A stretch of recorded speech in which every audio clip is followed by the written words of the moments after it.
Je passe la porte en m'attendant à la routine habituelle. Peut-être le dîner qui réchauffe sur les plaques. Peut-être qu'elle me demanderait comment s'est passée ma journée. Peut-être juste une soirée de mardi normale à la maison. Au lieu de ça, ma femme, Camille, était assise à la table de notre cuisine avec une posture étrangement formelle, comme si elle s'apprêtait à faire une présentation professionnelle. Il faut qu'on parle de notre relation, a-t-elle annoncé avant même que je puisse poser mes clés. J'ai attrapé une bière dans le frigo et je me suis assis en face d'elle. D'accord, qu'est-ce qui se passe? Elle avait cette expression sur le visage, comme si elle avait répété ce discours. J'ai réfléchi à la façon dont nous pourrions rendre notre mariage plus structuré, plus mature. Structuré. J'ai pris une gorgée de ma bière. Qu'est-ce que ça veut dire, au juste? Eh bien, je pense que nous devons être plus organisés concernant notre intimité. Tu sais, mieux planifier les choses.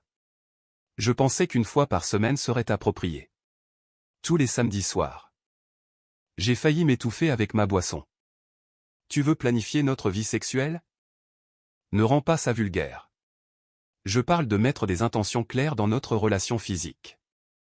Les couples ont besoin de limites et de structures pour maintenir une satisfaction à long terme. Elle parlait comme si elle lisait un manuel de thérapie de couple. Ce n'était pas du tout la façon dont ma femme s'adressait à moi d'habitude. Donc, si je comprends bien, ai-je dit en posant doucement ma bière. Tu veux nous limiter à une fois par semaine, comme une sorte de rationnement? Ce n'est pas un rationnement.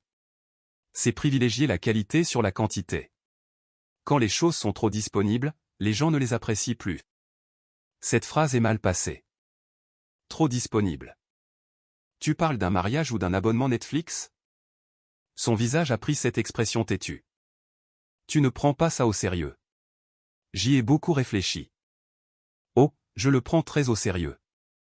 Je me suis adossé à ma chaise. Tu viens de me dire que tu veux traiter notre mariage comme un accord commercial.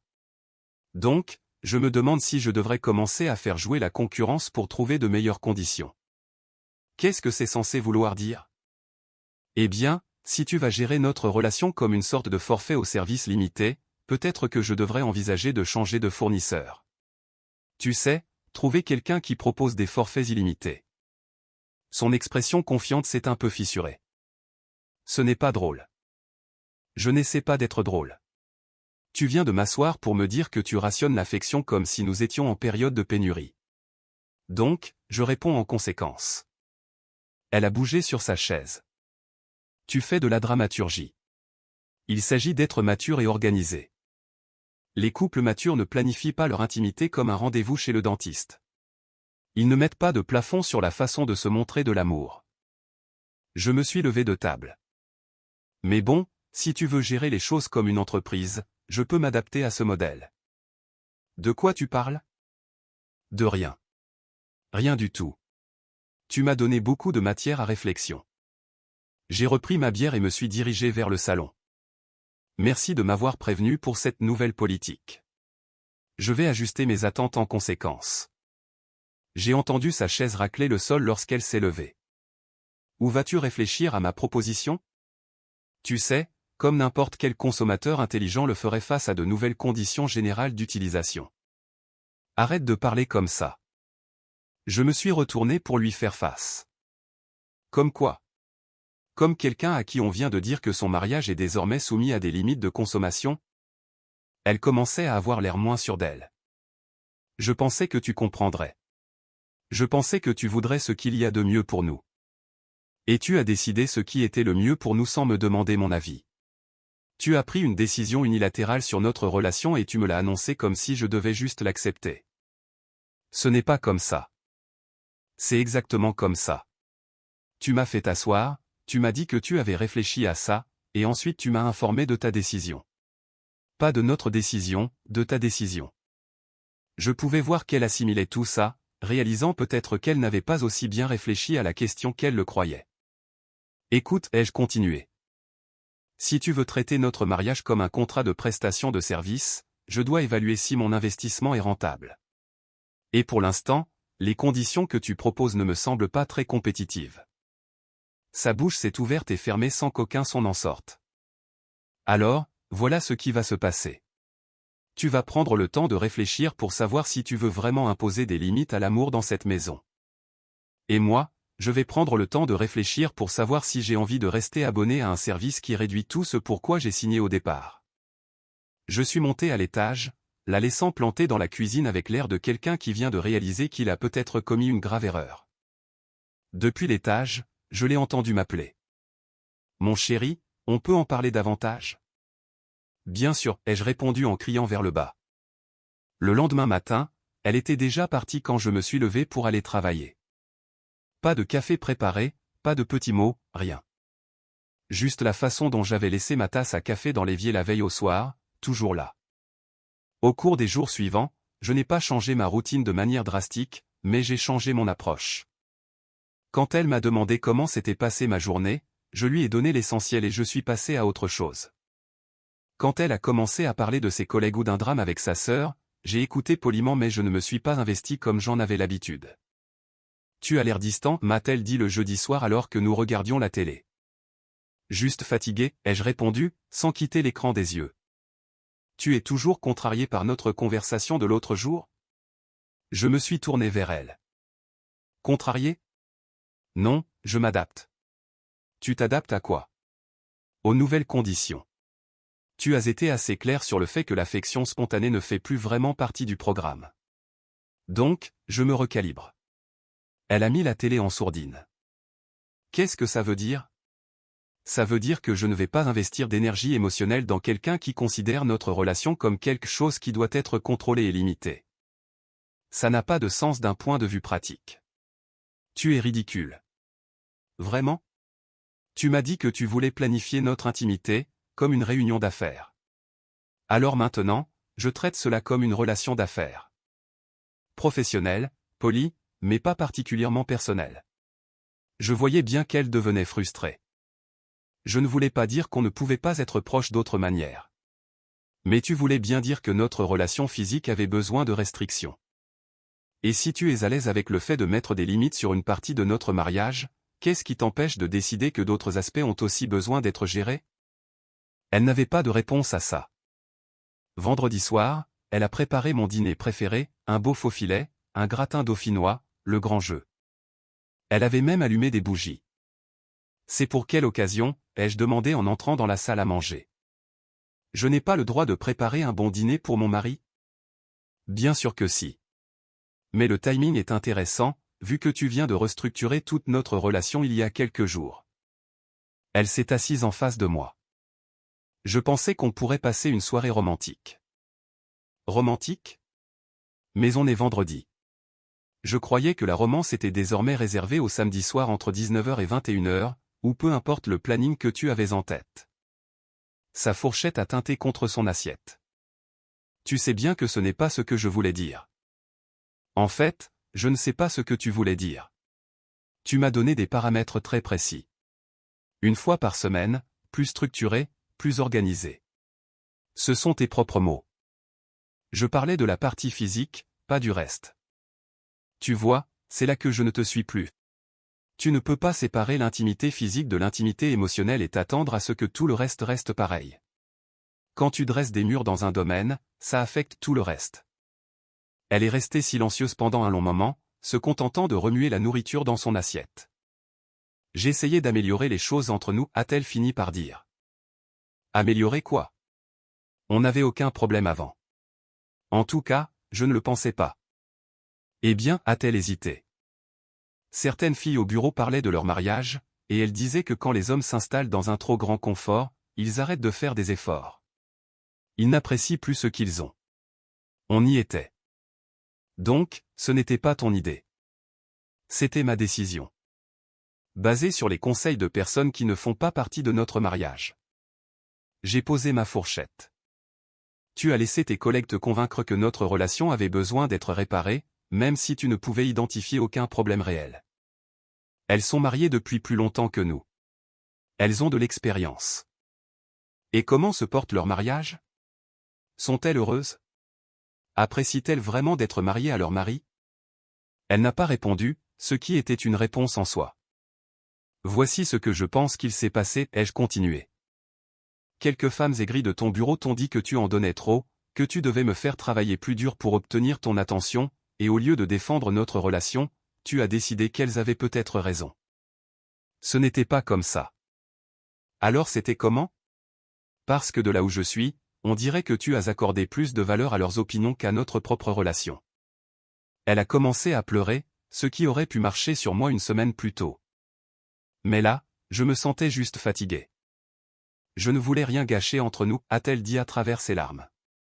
Mais tu l'as fait. Tu as pris quelque chose qui fonctionnait parfaitement bien et tu as décidé qu'il fallait le réparer sur la base des conseils de personnes qui ne vivent même pas ici. Je me suis levé de table. Merci pour le dîner. C'était vraiment bon. Où vas-tu? En haut. J'ai besoin de réfléchir pour savoir si j'ai envie d'être dans un mariage où des influences extérieures ont le droit de prendre des décisions sur notre relation. Je l'ai laissée assise devant ce dîner romantique qu'elle avait préparé, entourée de bougies qui ne pouvaient pas réparer ce qu'elle avait cassé. Samedi matin, elle s'est levée tôt pour préparer le petit déjeuner. Des croissants chauds, des pains au chocolat, du jus d'orange pressé, toute la panoplie. Tu es matinale, ai-je dit en me servant une tasse de café. Je voulais te préparer le petit déjeuner. Il faut qu'on parle. Je me suis assis et j'ai regardé la table bien garnie. D'accord, je t'écoute. Peut-être que j'ai été trop expéditive avec cette histoire de planning. Peut-être que 2 fois par semaine, ce serait mieux. J'ai pris un morceau de croissant. Tu passes toujours à côté du problème. Quel problème? Le problème, c'est que tu as cru, en premier lieu, que notre mariage avait besoin d'être rationné. Là, tu ne fais que négocier les termes. Elle s'est assise en face de moi avec, à nouveau, ce regard déterminé. J'essaie de trouver un compromis. Non, tu essaies de trouver un chiffre que j'accepterai, mais le problème n'est pas la fréquence. Le problème, c'est que tu as décidé de traiter l'intimité comme une sorte de ressource qui a besoin d'être gérée. J'essayais juste d'être pragmatique. Pragmatique par rapport à quoi? Faisait-on l'amour trop souvent? Est-ce que je me plaignais que tu sois trop affectueuse? T'ai-je jamais donné l'impression qu'il y avait quoi que ce soit entre nous qui soit une corvée? Elle est restée silencieuse. Réponds-moi. T'ai-je jamais donné la moindre indication que je ne t'appréciais pas ou que je te prenais pour acquise? Non, a-t-elle dit doucement. Alors, d'où est venue cette idée que j'avais besoin de t'accorder plus de valeur?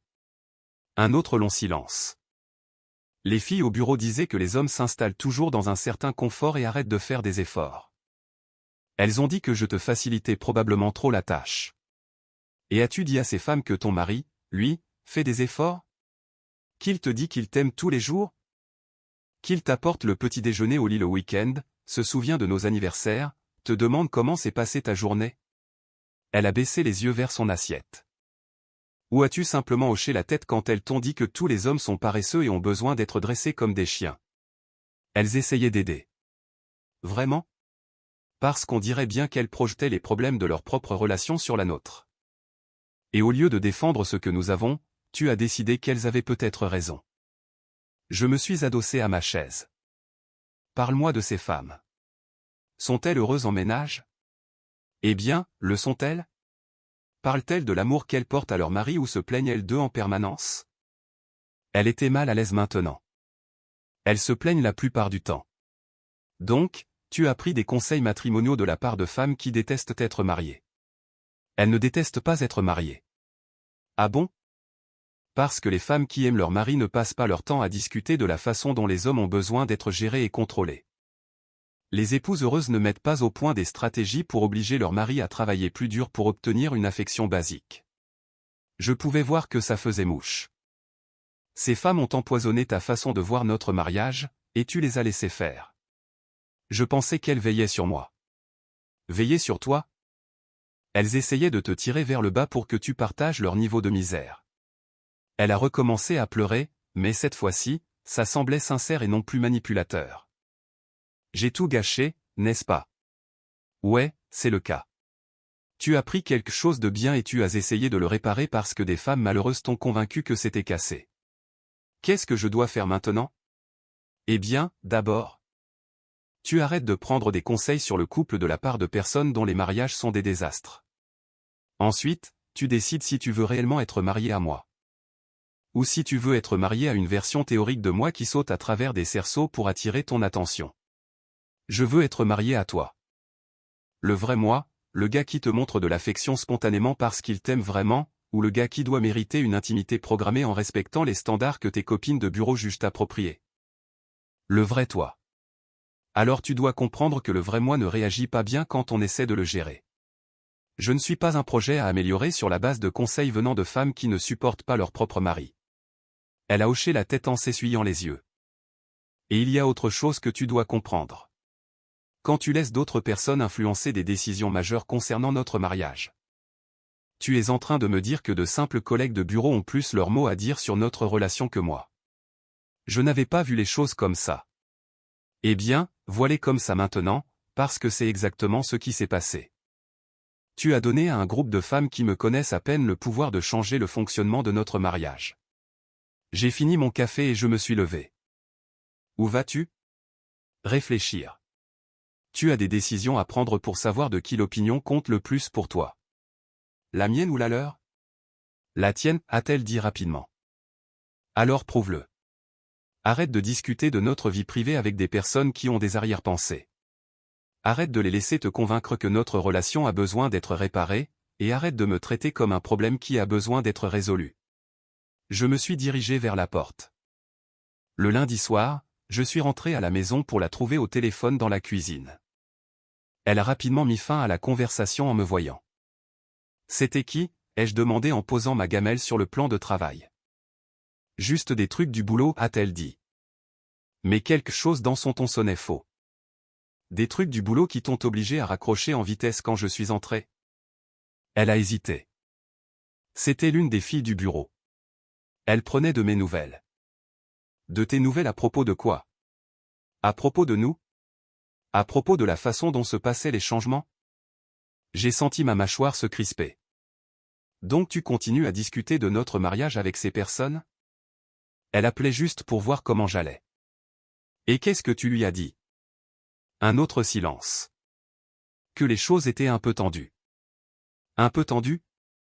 J'ai hoché la tête lentement.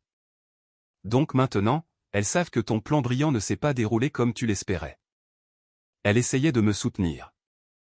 Soutenir comment? Est-ce qu'elle a suggéré d'insister sur l'idée de la planification? Peut-être d'ajouter plus de restrictions?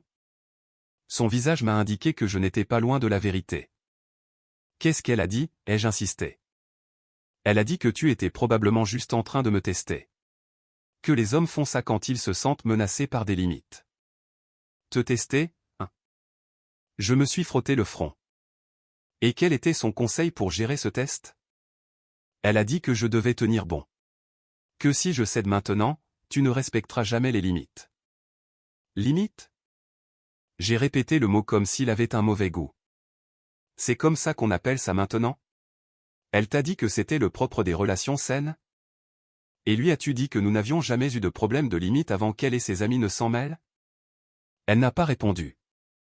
Lui as-tu dit que ton mari ne t'avait jamais manqué de respect ou ne t'avait jamais donné l'impression de ne pas être apprécié, avant que tu décides de résoudre des problèmes qui n'existaient pas? Toujours rien. Ou as-tu simplement acquiescé au fait que j'étais difficile et que j'avais besoin d'être mieux géré? Je n'ai pas dit que tu étais difficile. Mais tu n'as pas défendu notre relation non plus, n'est-ce pas? Le silence s'est étiré entre nous. Voilà ce que je pense qu'il se passe, ai-je fini par dire. Ces femmes t'ont convaincu que le mariage est une sorte de lutte de pouvoir, que tu as besoin de me contrôler pour me garder intéressé. Et chaque fois que je m'oppose au fait d'être contrôlé, elles te disent que c'est la preuve que leur théorie est juste. Ce n'est pas ça. C'est exactement ça. Elles t'ont retourné contre ton propre mari en se basant sur leur vision tordue de ce que devrait être le mariage. Je me suis dirigé vers le réfrigérateur et j'ai pris une bière. Ce qui est vraiment intéressant, c'est à quel point elles sont investies dans l'échec de ton mariage. Elles ne veulent pas qu'il échoue. Vraiment? Réfléchis-y. Si tu suis leurs conseils et que ça marche, qu'est-ce que ça dit sur leur propre mariage? Ça voudrait dire que leurs maris sont vraiment les problèmes qu'elles prétendent qu'ils sont. J'ai pris une gorgée de bière. Mais si tu suis leurs conseils et que ça se retourne contre toi, eh bien, tu deviens tout aussi misérable qu'elles. Dans les deux cas, elles gagnent. Elle commençait à paraître très mal à l'aise. Ces femmes ne veulent pas que tu aies un mariage heureux. Elles veulent que tu aies le même genre de mariage qu'elles. Un mariage où l'intimité est une arme, où l'affection est une monnaie d'échange, où les conjoints tiennent les scores et jouent à des jeux. Tu deviens paranoïaque. Ah oui? Alors explique-moi pourquoi elles s'intéressent tant aux détails intimes de notre relation. Explique-moi pourquoi elles ont des opinions si tranchées sur la fréquence à laquelle nous devrions être ensemble. Explique-moi pourquoi elles ont appelé pour vérifier si leurs conseils fonctionnaient. Elles ne le pouvaient pas. Elles vivent leur vie par procuration à travers ton mariage parce que les leurs sont des désastres. Et au lieu de réparer leur propre relation, elles sabotent la tienne. Ce sont mes amis. Les amis ne torpillent pas ton mariage pour se divertir. Les amis ne te donnent pas de conseils conçus pour créer des problèmes là où il n'y en avait pas. J'ai posé ma bière et je l'ai regardé droit dans les yeux. Tu as un choix à faire. Tu peux continuer à écouter des femmes qui sont malheureuses dans leur propre mariage, ou tu peux commencer à travailler avec ton mari pour construire quelque chose de bien. Je veux travailler avec toi. Alors arrête de leur faire des comptes rendus. Arrête de leur demander leur avis. Arrête de traiter notre vie privée comme si c'était un projet de groupe. Mais si j'ai besoin de conseils? Alors demande-moi. Parle-moi. On est censé être des partenaires, tu te souviens? Pas des adversaires dans un jeu que tes collègues ont inventé. Elle est restée silencieuse pendant un long moment. Je crois que j'ai été vraiment stupide, a-t-elle finalement dit. Pas stupide, manipulée. Il y a une différence. Qu'est-ce que je fais maintenant? Tu décides si tu veux être marié à moi ou si tu veux faire partie de leur petit club d'épouses insatisfaites. Je me suis dirigé vers les escaliers. Mais décide-toi vite, parce que je ne vais pas rivaliser avec un comité de femmes qui détestent leur propre mari.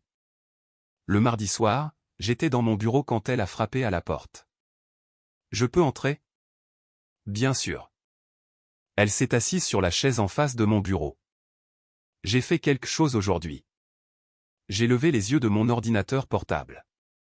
Qu'est-ce que tu as fait? J'ai dit aux filles du bureau que je ne discuterai plus de mon mariage avec elles. J'ai sauvegardé mon document et fermé l'ordinateur. Comment ça s'est passé? Pas bien. Elles ont dit que je faisais une erreur. Que tu me manipulais pour m'isoler de mon système de soutien. Choix de mots intéressants. Système de soutien. C'est comme ça qu'elle s'appelle. Elles ont dit que c'est ce que font les amis. Elles se soutiennent mutuellement dans les problèmes de couple. Et qu'est-ce que tu as répondu à ça? J'ai répondu que peut-être je ne devrais même pas avoir de problème de couple pour commencer, si je suis marié à la bonne personne. J'ai senti quelque chose s'apaiser dans ma poitrine pour la première fois depuis des jours. Elles n'ont pas beaucoup aimé ça, a-t-elle poursuivi. L'une d'elles a dit que tous les mariages ont des problèmes et que j'étais naïf de penser le contraire. Et qu'est-ce que tu en penses?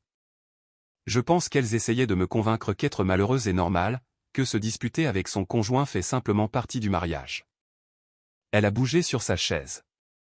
Mais on ne se disputait pas avant que tout ça ne commence.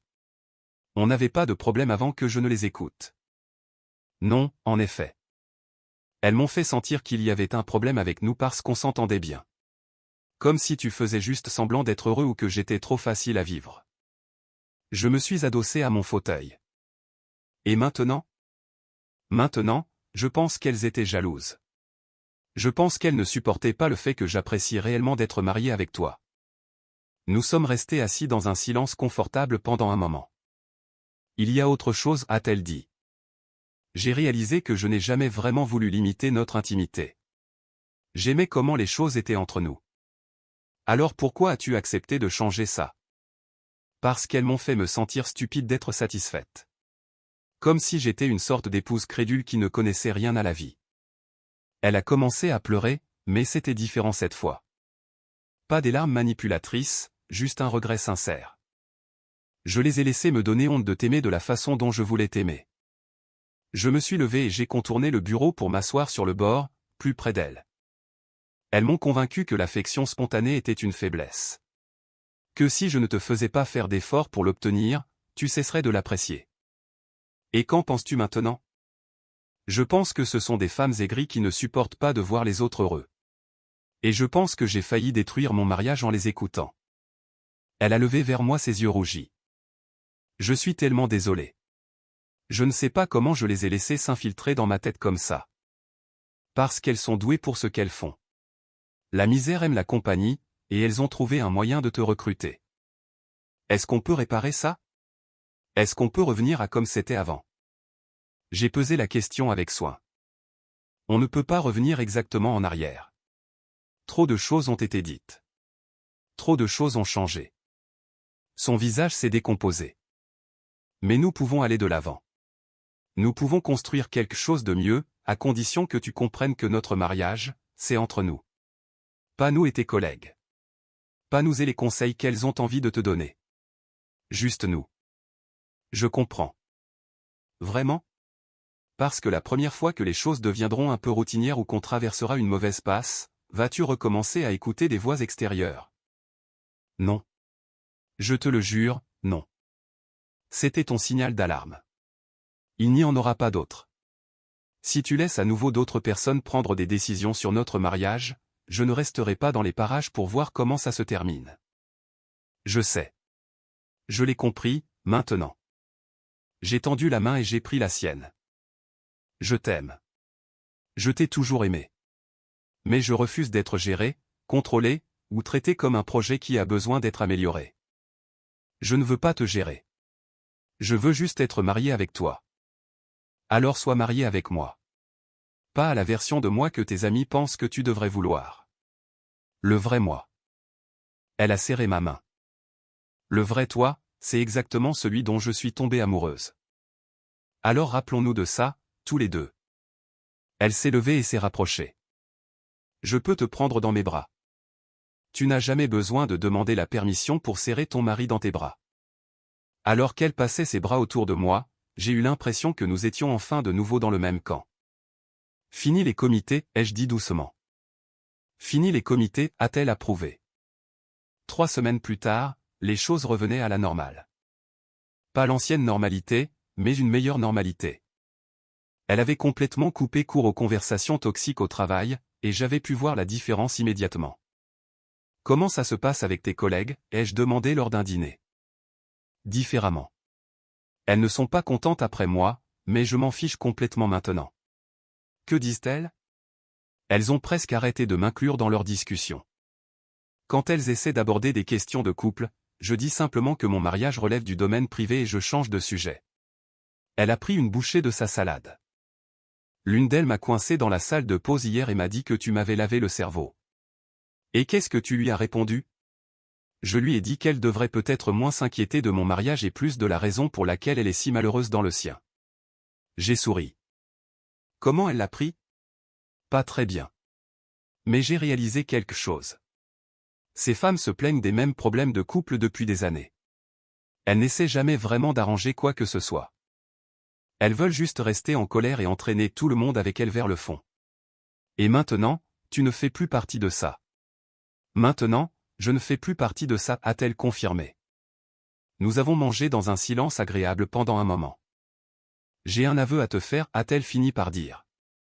Lequel? Je n'ai jamais vraiment voulu planifier quoi que ce soit. Même quand je l'ai suggéré, une partie de moi savait que c'était mal. Alors pourquoi l'avoir fait? Parce qu'elles m'ont fait sentir que j'étais prise pour acquise, même si tu ne m'as jamais donné cette impression. Elles m'ont convaincu que si je ne créais pas une pénurie artificielle, tu perdrais de l'intérêt.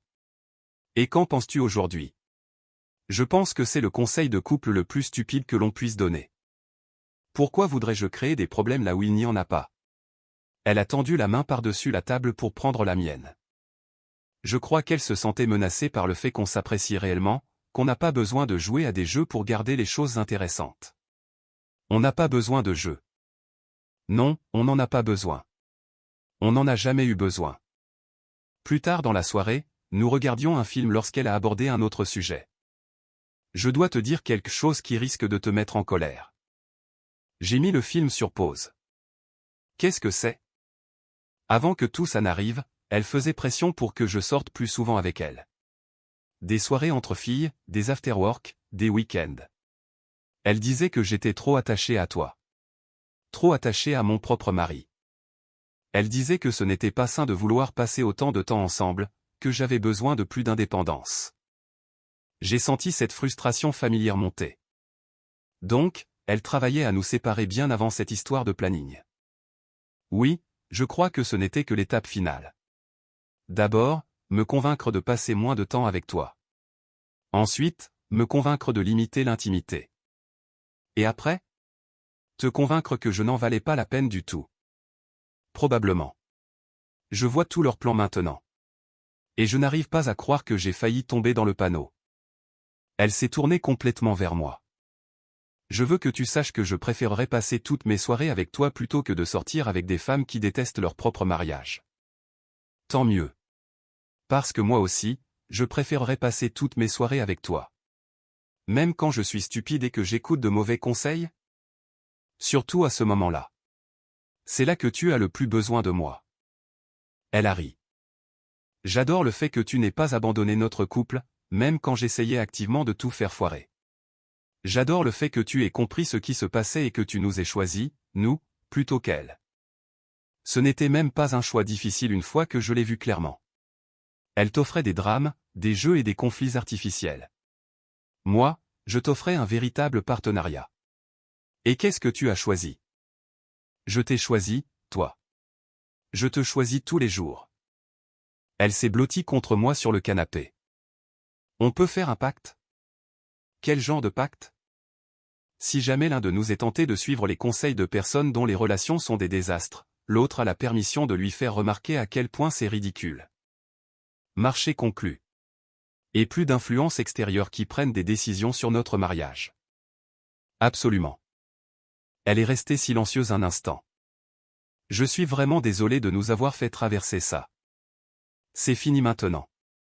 Et peut-être que ça devait arriver pour qu'on comprenne tous les deux la chance qu'on a. On a beaucoup de chance, n'est-ce pas? Oui, c'est vrai. On a quelque chose pour lequel beaucoup de gens tueraient. Y compris quelques femmes aigries de ton bureau. Y compris elle. J'ai relancé le film et elle s'est installée plus confortablement contre moi. Et, a-t-elle dit doucement. Oui. Plus de quotas sur quoi que ce soit, plus jamais. Plus de quotas, ai-je approuvé. Juste nous deux, qui nous aimons de la manière dont nous le voulons, quand nous le voulons, comme cela devrait être. Alors que le film défilait, j'ai réalisé que nous avions tous les deux appris quelque chose de précieux. Elle a appris que les influences extérieures pouvaient empoisonner même les meilleures relations si on les laissait faire. Et j'ai appris que parfois, il faut être prêt à perdre quelque chose pour faire réaliser à l'autre ce qu'il est sur le point de gâcher. Mais plus important encore, nous avons tous les deux appris que ce que nous avions valait la peine de se battre, valait la peine d'être protégés contre ceux qui préféraient le voir échouer plutôt que réussir. Et c'était une leçon qui valait la peine d'être conservée.